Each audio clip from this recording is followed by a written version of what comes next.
Stewart that deployed to Europe in support of operations there. And the chief, really fascinating. By the time his staff got a chance to get a trip for him to see the brigade off at Fort Stewart, they were already gone. They were already in Europe in less than a week. And then last week, during testimony on the Hill, the SACEUR General Walters highlighted that particular brigade, Army brigade, and how fast it moved from Fort Stewart to fall in on pre-positioned stocks in Europe and then onward movement to training and readiness. So there are success stories out there. We won't hear about that today much. We'll be hearing more about the challenges, but I did want to bring that to your attention. Our keynote speaker today is Paul Farnan, who's been the Principal Deputy Assistant Secretary, IE&E, since last October. But more importantly, over the last few months, he's filled in as the acting assistant secretary in that position until last week. And we now have a new assistant secretary. I'll leave that to Paul to bring the news to you. He is sadly a naval officer. He is a helicopter pilot, still serving in the Naval Reserve. And as disappointing as that is, he's also a Villanova graduate. And we know the March Madness was not as much fun for Villanova as for some others. Yeah. So, and he's one of the newest friends we have here at AUSA, because last month he appeared in one of our Noon Report webinar series to talk about the climate strategy that the Army's put out. And so we welcome him back to talk a bit more about what's going on in that arena, as well as other things. So please join me in a welcome for Mr. Paul Farnan. Good morning. My name is Paul Farnan, and yes, I am a recovering naval officer. In all seriousness, though, and 6 months ago, I never thought I would say this, is I have been extremely, extremely impressed with the Army, and you actually do live by the mantra, you take care of your people. And I've seen that up close and personal over the last 6 months in several instances, especially including the Red Hill incident out in Hawaii. The reaction of General Flynn and his team has been nothing short of spectacular as far as I'm concerned. So I have been impressed with that. Thank you, General Brown. Appreciate you inviting me to this. As far as me being the keynote speaker, you guys have Secretary Panetta coming later. Pretty sure I can't compete with that. So I'm assuming that calling me the keynote speaker was just kind of a way to motivate me to get out of bed a little earlier this morning and come talk to you. So, but I appreciate it. Thank you for inviting me this morning. It is fitting that AUSA chose installations and mission assurance as today's topic. Whether you chose this topic months ago or in light of recent events doesn't matter. While Russia's invasion of Ukraine has focused attention onto the resilience of our European bases, installation resilience needs to be a focus for all of our bases every day. You'll hear throughout the Army the recurring theme, modernizing the force. But can you have a modern force without modern installations? Our installations are where our soldiers work, live, and train. It is where we project power from and enable the modern force to operate in a changing environment. The Army of today is not the same Army that defended us during the Cold War. As technology has evolved, so has our Army, and so must our installations. The 20th century saw the development of the mechanized Army, one that was faster and more complex than its predecessor. For that new Army to be effective, we had to transition our bases, because let's face it, that new Army just could not have operated effectively out of the frontier forts of the 19th century. The same is true for today's technologically advanced force. It needs 21st century installations to support it. Unmanned aerial systems, cyber and advanced communication systems, weapon systems that seem to be right out of the video games of our youth demand a completely new and different type of support. We need installations that will support the technology, the energy demands, and the cyber requirements of the 21st century. Put simply, modern installations enable the modern force. Installations are the major contributing factor to the quality of life for our soldiers and their families. Housing is usually the first issue that is raised with me anytime I visit a base or just even engage in a conversation. Housing is absolutely a critical mission for all of our installations. All of our soldiers and their families deserve to live in safe, quality housing. Thanks to Secretary Warmoth placing a priority on quality of life and taking care of our people, the Army is investing billions to upgrade our family housing and our barracks. But in today's world, our installations are not just where we live, work, and train. It's where the fight starts. It used to be we could take for granted that our military might would flow from our domestic training bases to seaports and airfields and on to overseas battlefields. This is something we can no longer assume away. We have never had to fight from a contested homeland before, but we will never again fight a war without a contested homeland. We can no longer take for granted that we will be able to execute power projection in a smooth and uninterrupted way. Our enemies know that we will overmatch them in any fight, so they will do everything they can to stop us from getting onto the battlefield. In a contested homeland, the war starts here. Be it an actual physical attack, a direct cyber attack on our operations, or a cyber attack on a supporting entity, we will face unprecedented challenges to deploying our forces. The first critical step we can take to defend against this is to modernize our installations and ensure their resiliency. Throughout my career, there seemed to always be a divide between the installation side and the operations side. Too often, the operational commander would say, "That is an installation problem, it's not my concern."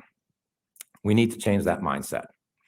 In a contested homeland, there is no separation between the operations side and the installation side. In a contested homeland, the smooth and efficient deployment of the force is no longer a given.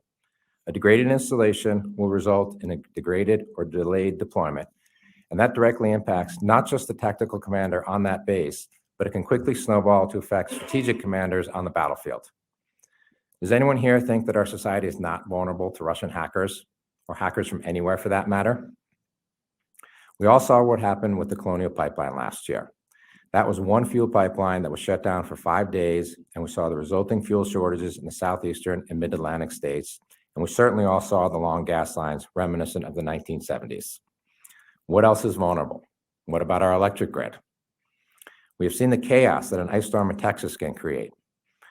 What would be the result of a prolonged outage over an extended area of multiple states? All of our installations receive their electricity from the same commercial grid that powers the rest of our society. That is not a secret. This fact alone should drive focused attention to the resilience of our installations. How functional will an installation be without electricity? How degraded will our missions be?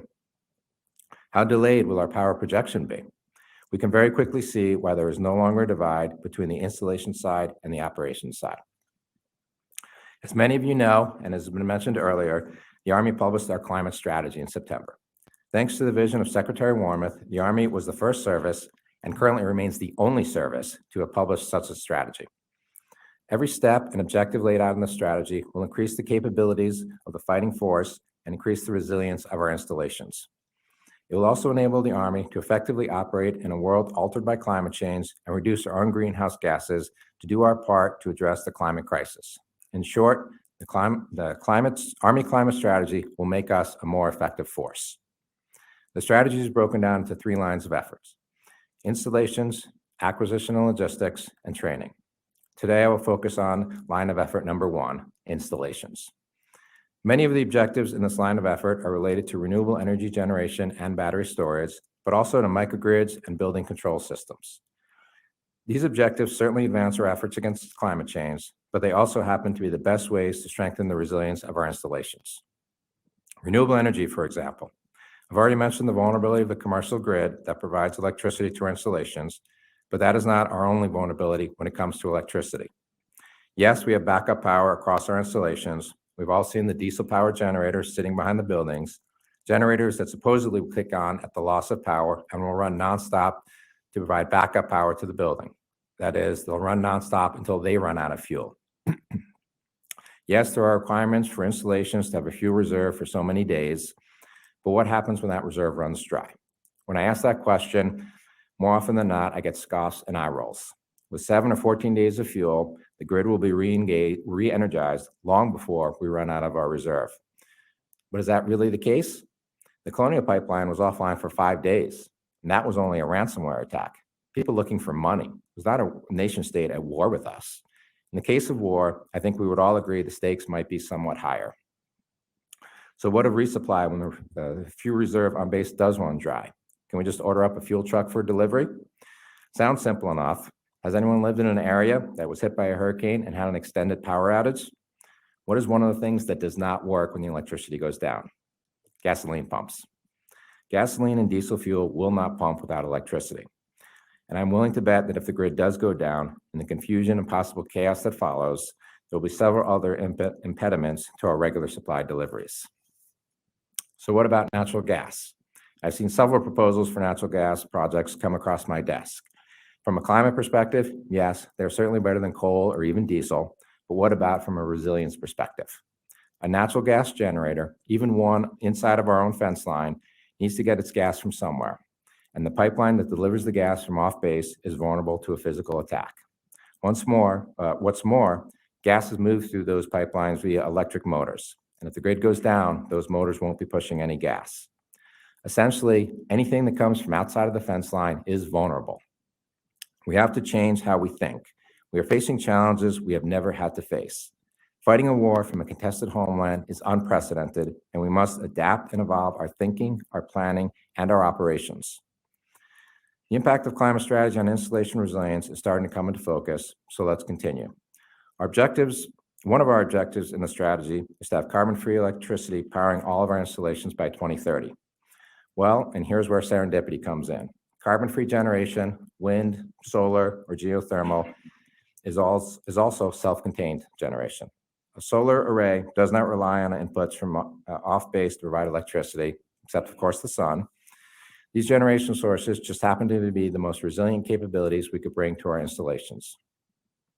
Another objective of the climate strategy is to have microgrids installed on every installation by 2035. If we can tie our mission-critical systems together with a microgrid and connect it to on-base renewable generation paired with battery storage, we can now start looking at true resilience. And yes, I've heard all the stories. The sun does not always shine. The wind does not always blow. Geothermal is not available at every installation. And all of that is true. But those who raise those points are looking to the past, or at best, they're stuck in the present. Our planners and strategists need to look at the future. If we're designing a weapon system today, are we designing it to fight the wars of 2022? Or are we designing it to fight the wars of 2030 and beyond? I will admit that technology today is not where it needs to be to give us 100% resilience using renewable generation. When will we be there? The honest answer is, I don't know. What I do know is that technology is changing fast. 10 years ago, no one could have told you with any certainty when renewable generation could be economically competitive with coal. But the fact is, we've already passed that point. Today, no one in this country is building coal plants. They are building solar and wind farms, increasingly paired with battery storage, because that is what is most economically advantageous. So as we think about what we want our installations to be, we cannot be constrained by a 2022 mindset. We cannot fight the last war, if you will. We need to look forward. We will remain good stewards of taxpayer dollars. We will not be frivolous or go chasing after rainbows, but we must intelligently and analytically look at the possibilities, understand where technology is moving, and we need to move forward to the moment. If we cannot embrace the future, we cannot overcome the challenges of the future. I know this is asking a lot for planners to change their thought processes to consider a contested homeland as part of the battle space, for commanders to recognize installation and operational preparedness as one and the same, for our garrison leadership to understand that diesel generators are not the safety blanket they once were, and that we need to embrace new technologies that are at once good for the climate, but will also increase the resilience of our installations and the capabilities of the force. But if we can change our mindset and harness these ideas, we will bring our installations into the 21st century to support a modern army that will continue to fight and win the nation's wars. Thank you. Probably didn't talk as much as Dan, but that was planned. I am not a big fan of just sitting up here and lecturing. So I do want to have a back and forth discussion.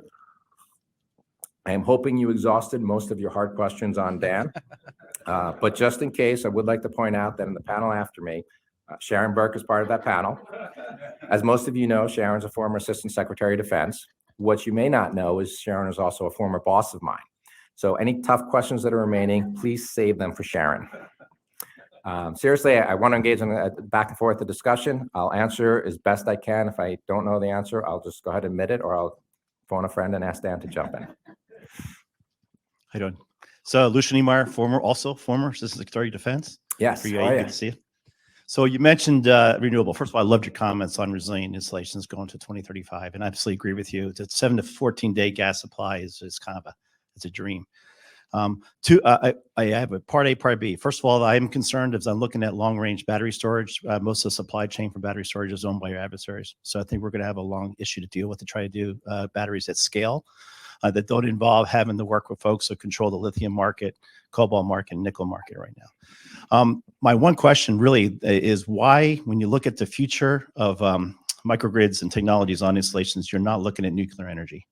The advanced nuclear reactor world is coming up with new technologies that I think have a much more viable path to being operational than battery storage at scale, and really does offer you a zero emissions, and it offers you a reliable base load that you can't get with other renewable energy sources. So can you talk a little bit about what the Army's current status is, particularly relates to the EIS at Fort Wainwright, but more importantly, long range, how does advanced nuclear technology in the 10 to 20 meg range figure into the future for your resiliency plan? So first, on the supply lines, yes. And again, that's also a question I get every single time this comes up. It is an issue. We're not going to deny that. The Biden administration is implementing measures to take a hard look at this and figure out how we can onshore a lot of the mining and other materials and manufacturing. So you all saw the president, I think it was last week, announced he invoked the Defense Production Act on this very issue. So yes, we're looking at this. We're trying to figure it out. We want to work with our industry partners and across the interagency and figure that out. So it is a problem. Just, all energy supply is a problem, as we're seeing with Russia. It's oil and gas money that is funding Russia's slaughter in Ukraine. So there is no good answer at the moment, but we are aware of the challenges and we're working every day to try and get at them. The nuclear question, that is one I always try to avoid. Nuclear, as you know, is fraught with politics. The short answer, well, the wider answer is we're taking nothing off the table. We're looking at all possibilities, both from the climate perspective and also from the resiliency perspective. It would be irresponsible not to look at all possibilities. Regarding Wainwright, the EIS is in review. There were some issues. They didn't even look at geothermal. So they're reviewing that to see if that's a possibility up there. We expect the EIS, depending on what they come out with, to be released by the end of the year or the beginning of next year as we kind of figure it out. I know the Air Force has agreed to a pilot project up in Alaska. So I think right now the Army's attitude is, let's see what happens with that. Again, taking nothing off the table, we'll proceed cautiously, and that'll be a decision that'll be made above my head for leadership. I know it's probably not a concrete answer, but it's probably the best I can do today. Hey, sir, John Klein, Johnson Hey, John, good to Controls. see you again. Good to see you. My question's about campaigning. And you said that, the mission commander is going to have to be involved in the decisions, and that the success of the installation equals the success of the mission commander. How are you going to drive those decisions and decisions with respect to acquisition in a contested logistics environment when they're making a decision on fuel sources like renewable versus diesel? Diesel's obviously the cheapest, but in a contested logistics environment, it might not really be the cheapest. How are you going to drive those decisions down to the guys that drive those thoughts down to the guys that are making the decision? Thank you. That is a process that will take time. The first step was the climate strategy, putting out a signed document by the Secretary of the Army that we're going to change how we're doing things, emphasizing the importance of the resilience of installations. And in the 6 months I've been here, I've heard more than probably double-digit times Secretary Warren speak about contested homelands and the issues with installation resiliency. The fight starts here, and the problem with logistics. We're working with our partners in ASALT and G4 as far as the acquisition regulations and rules. And I am not at all an acquisition expert, so I'm probably throwing out terms that may or may not be completely accurate. But we're working with Doug Bush and his G4 partners. We're working with OSD on how we change the acquisitions. Deputy Secretary of Defense is going to be signing out a memo for the KPPs key performance parameters for energy and how they're actually interpreted. So it is an all department effort in this. Everybody right up to the Secretary of Defense and Deputy Secretary of Defense and on down realizes the problems that you just said, and we are addressing them through the regulations, acquisitions, through policies that the Secretary can do, through strategies that the Secretary of the Army can put out. Tim Cadvey, you're kind of hitting on some of the topics I was going to ask you to expound on. Does that mean I'm off the hook? No, not yet. So starting off with microgrids, I applaud you for putting those in installations. I think it's part of bridging the future technologies into the future, in 2035, I think, is a doable goal. My question is, and it's related to acquisition and contract reform, and many of the people that I talk to are, so there's a lot of innovators out there, a lot of companies that want to get into microgrids and they want to get into solar and wind, or they're already there and they're doing it at a smaller scale.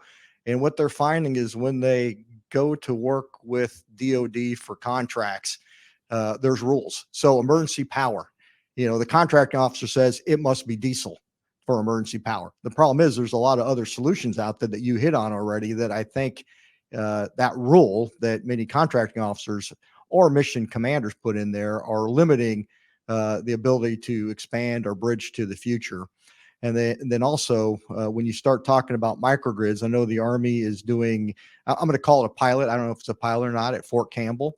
And some of the rules there prevent many of the companies that would like to help you with microgrids because part of the requirement is you have to do at least 3 of these things at a large scale. And there's very limited companies that have that type of experience, but I think have the capability. And I was just asking if you could help the contracting community maybe move forward and give some other people some opportunities to help you. Thanks. Sure. And I would say there's kind of 2 answers to that.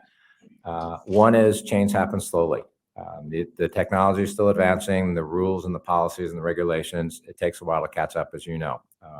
We can't just, as much as I would like to, I can't just open up the federal acquisition regulations and pen and ink some changes on that. But we're working through the process. We'll continue to work through the process, listening to people like you to find out exactly where all the problems are. We'll continue to work. We'll work with our colleagues at AMC and MCOM to figure out what the rules and regulations are that restrict or might limit. We'll certainly look to do pilot projects that we can, use by exception to get around those things. The other thing I would say is that, and I specifically called out, we're building for the 2030. As we build weapon systems, we're building for the next war, not the last war. As we build out the installation modernization and the resiliency and the energy systems of our installations, we're building it out for 2030 and beyond. But we're still living in 2022. We still have to operate today. And, I know I kind of criticize people stuck in the present or looking to the past, but we're still operating in the present. We still have to be able to operate. And like I said, renewable generation is not where it needs to be yet for 100% resiliency. And I tell my team this every time, if you're going to bring me a project with diesel generators, first, I'm going to give you a really nasty look and I'm going to hate doing this. But today we still need diesel generators. We're going to do everything we can to make them efficient. We're going to use microgrids. We're going to pair them with battery storage. We're going to use the most efficient generators possible. We're going to use efficiency measures to reduce the demand so that we can reduce the fuel load. But today in 2022, we're still operating. We still need to be able to operate as we see. So we still need those legacy systems, if you will.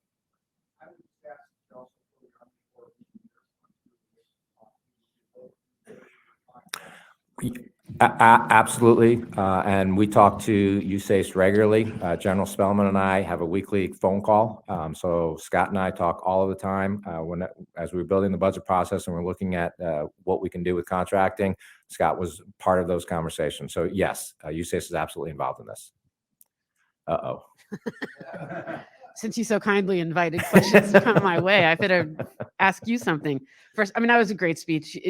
I think your vision, just how pragmatic it is and how grounded in the Army mission, I think it speaks well of you and of the Army and of the Secretary's support for it. So thank you for that.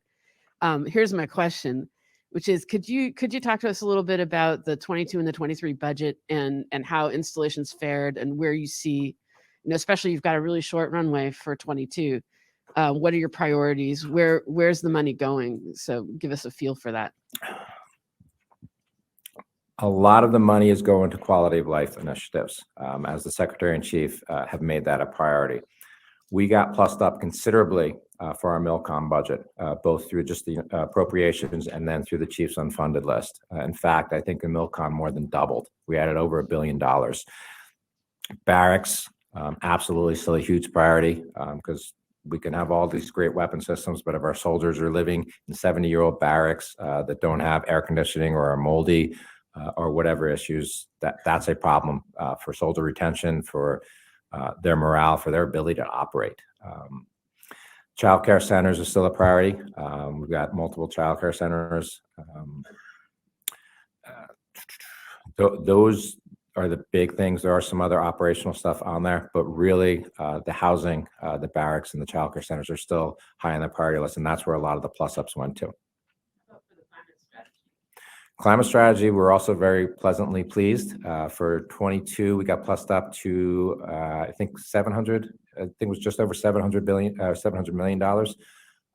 We're hoping for more in 23 and for those numbers to continue. I won't get ahead of where the president's going with all that. But certainly the plus-ups continue. The URSA project is a perfect example. That just keeps getting more and more money. OSD keeps telling me, submit projects because they're going to get funded. So I keep telling, I saw Paul from AMC here, keep working with IMCOM, give us the URSA projects, and we're going to submit them, and we're going to make sure the Army gets more than their fair share of it. So the money for these kind of things is starting to flow. But General Brown was right. Installations have been historically underinvested in. What I can tell you is we recognize that. Army leadership to the very top recognizes that, and we're addressing those because it really comes down, as I said at the beginning, taking care of our soldiers, and the Army leadership is absolutely committed to doing that. So we're going to figure out how we can keep steering more money into these quality of life to take care of our soldiers.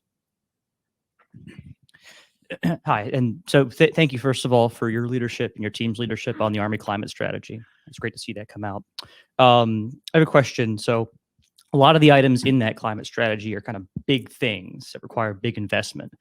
I saw Mr. Kidd gave some remarks recently about establishing a program of record for microgrids in the 23 budget. Can you talk about some of the other initiatives as part of that climate strategy that are going to get focus and funding and maybe programmatic status over the next couple of years through the fight-up? Thanks. I'm not going to go too far into detail because we're still building this. We're literally building the plan as we're flying it. Certainly, the energy generation and the microgrids, as Richard said, certainly the microgrids, because that's going to enable the resiliency, the load shifting, the peak shaving, and just the picking up, islanding the facilities that we need. Electric vehicles are high priority. They're high visibility. We're making a big push for that. Along with the vehicles themselves comes the charging infrastructure.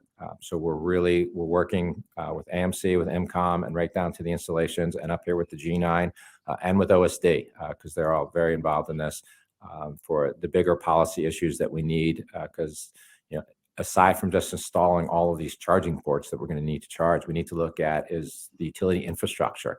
Is that capable of supporting the increased loads we put on it? So all of that is going to be a big part of it.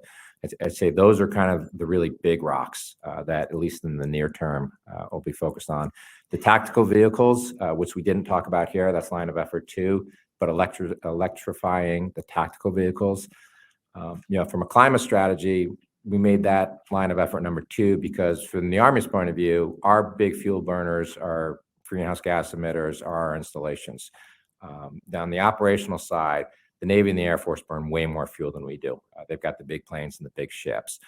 But the tactical vehicles, by electrifying them, by reducing the fuel demand, that actually is probably more important. It is more important because that's a direct impact on the soldiers, on their capabilities on the battlefield, and on their protection, actually. If we can reduce our fuel load that our tactical vehicles use, extend their range, give them greater capabilities, reduce the logistical burden, and the contingency bases, the amount of fuel that was required to power our contingency bases. If we can cut our fuel load in half, if we have half the fuel convoys required to come to the contingency base, that means our soldiers have to go outside of the wire half as often to protect those convoys. Find me a soldier that's not going to be happy about that. So that, especially on the operational side, we're working very closely with Doug Bush and his team in ASALT to change the regulations and standardize what we're doing with everything. Sir, last question right here. Sir Fred Muir, I see the focus on the people side of it, and I understand why. But the bases are not where the people actually live. 100% of the civilian workforce that is absolutely critical for the operational impact lives someplace else, and 70% of your families live someplace else.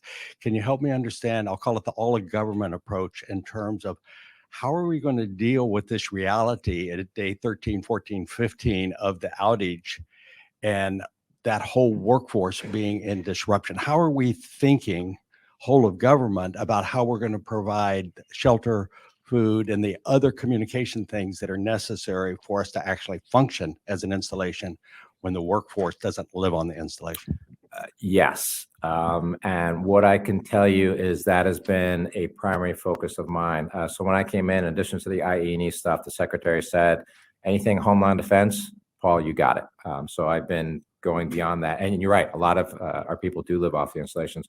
And one of my biggest concerns is if the grid goes down for 2, 3, 4 weeks, months at a time, we're going to have our installation lit up like a Christmas tree, but the surrounding community is going to be cold and dark. And you're right, most of the families live out there. Soldier's not going to be focused on his day job if his or her spouse and kids are at home with no lights, no hot water. And has been referred to earlier, and as all of you know, the surrounding community and installation, you can't separate them. They're one and the same. We live there. Our kids go to school there. They're part of us. The community supports the base just as much. We need to consider all of that. One of the things I want to get to is as we put generation onto the installation, as we hook it all up with microgrids, make sure that we have enough generation. The priority will be the mission critical systems because we got to do the job. But can we get enough generation, and can we tie the microgrid out into the community so that after we power our mission critical systems, we can start feeding some of that power into the community to power the hospitals, the police stations, the firehouses, their emergency operations centers, the local stores, so that we can, our families can buy food. So yes, I absolutely understand what you're saying. We're looking at that from all facets of the bigger Homeland Defense picture, but two, the resiliency and just the quality of life and taking care of our people aspect. We are not going to forget about the community where we live. Okay, great discussion. Let's give Mr. Farnan a big round of applause. Thank you.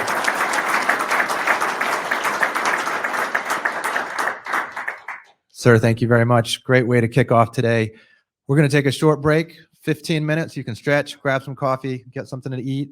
Please be back in the room at 9:30. Please come back by no later than 9:30. We'll start our next panel. Thank you.